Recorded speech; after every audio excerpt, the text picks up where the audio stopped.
अस्सलाम वालेकुम जी। स्क्रीन पे आप इस टाइम एक खातून की तस्वीर देख सकते हैं। यादिरा रोसरो इस औरत का नाम है। 31 साल इसकी उम्र है। ये अपनी ज़िंदगी बहुत अच्छे तरीके से जी रही थी और मैरिड ये बंदी है। 2-3 बच्चे भी हैं इस औरत के। इसकी ज़िंदगी में फिर ऐसा क्या होता है जिसकी वजह से इसकी ज़िंदगी दरम-बरम हो जाती है? क्या बीमारी इसको लाहक होती है? और ये किस तरीके से अपनी बीमारी को फिर डिफेट करती है, उसके साथ लड़ती है और अपनी बीमारी को शिकस्त देती है?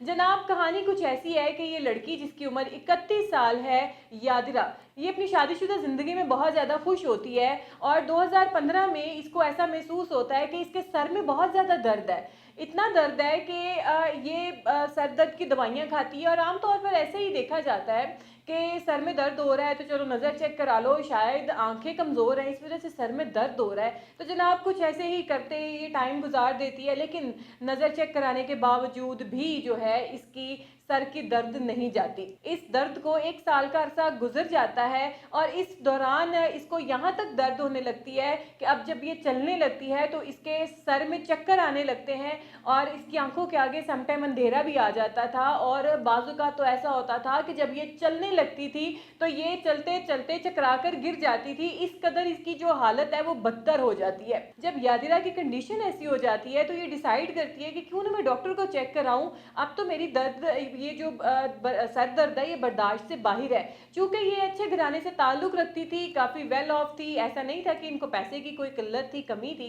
तो जनाब ये एक अच्छे डॉक्टर के पास चली जाती है। वहाँ जाकर डॉक्टर इसको सर दर्द की दवा देते हैं और जिस नवैयत का ये सर दर्द बताती है तो डॉक्टर्स यही समझते हैं कि शायद इसको माइग्रेन है और वो इसको माइग्रेन की दवाई दे देते हैं।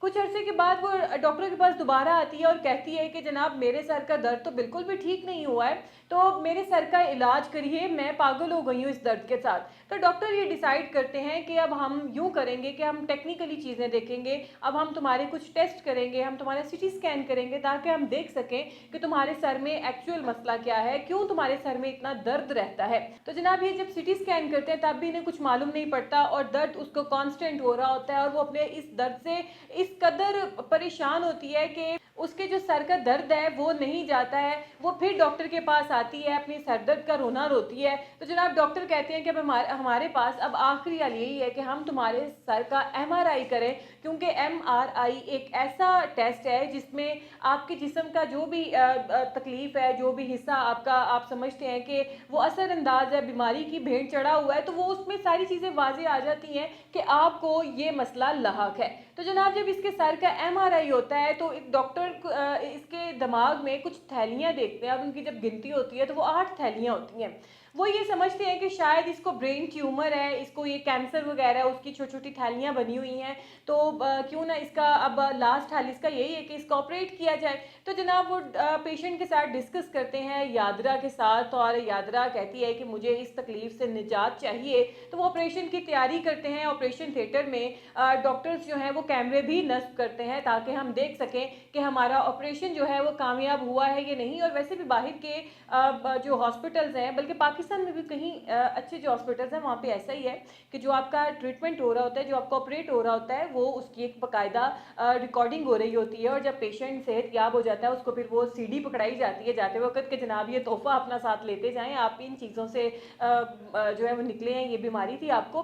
तो जनाब वो कैमरा भी नस्ब किया जाता है, ऑपरेशन होता है। तो जब डॉक्टर्स उसका दिमाग खोलते हैं तो वो डॉक्टर हैरान परेशान हो जाते हैं। जनाब वो पानी की थैलियाँ नहीं थी, डॉक्टर देख के हैरान हो जाते हैं कि वो टैप वॉर्म थे, जिसको हम आम ज़बान में सुंडियाँ कहते हैं। वो सुंडियों के अंडे थे जो उसके सर में मौजूद थे। खैर डॉक्टर सारा ऑपरेशन करते हैं, ऑपरेशन कामयाब हो जाता है और वो जो पेशेंट है उसके सर का दर्द चला जाता है। जब उसके उसके साथ बात की जाती है, जब वो होश में आती है, सेहतयाब होती है, डॉक्टर्स कहते हैं कि हम तुम्हें ज़रूर बताना चाहेंगे कि तुम ये अपना ऑपरेशन जो तुम्हारी वीडियो हमने बनाई है वो देखो और तुम्हें हम बताएं कि तुम्हें क्या मर्ज़ लाहक था। तो वो कहती है नहीं, मेरे सर का दर्द चला गया है, तो मुझे अब कोई ज़रूरत नहीं है ये जानने की कि मुझे क्या तकलीफ़ थी। तो लेकिन फिर भी डॉक्टर उसको बताते हैं, वो कहते हैं कि हम ये जानना चाहते हैं कि आखिर आपने ऐसा क्या किया था जिसकी वजह से आपको ये बीमारी लाहक हुई है। तो जनाब जब वो उसको भी पता चलता है कि मेरे दिमाग में सुंडियों के अंडे हैं, तो फिर वो बताती है, कहती है आज से 2 साल कबल मैक्सिको में मैं अपनी फैमिली के साथ गई थी।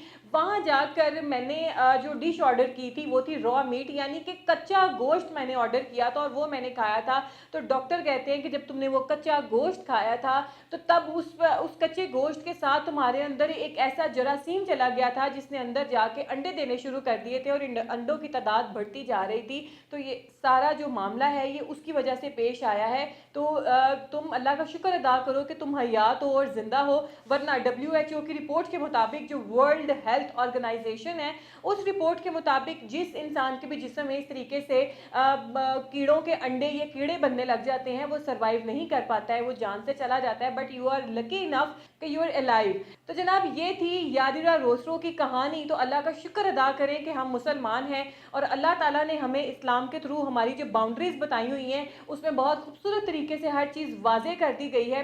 कच्चा गोश्त इसलिए इस्लाम में खाना हराम है क्योंकि कच्चे गोश्त के क्या नुकसानात होते हैं ये मैं आपको इस वीडियो में बता चुकी हूँ। जो इस औरत के साथ बीती है, जो इस औरत ने सरवाइव किया है, तो अल्लाह का शुक्र अदा करें कि हम एक मुसलमान हैं।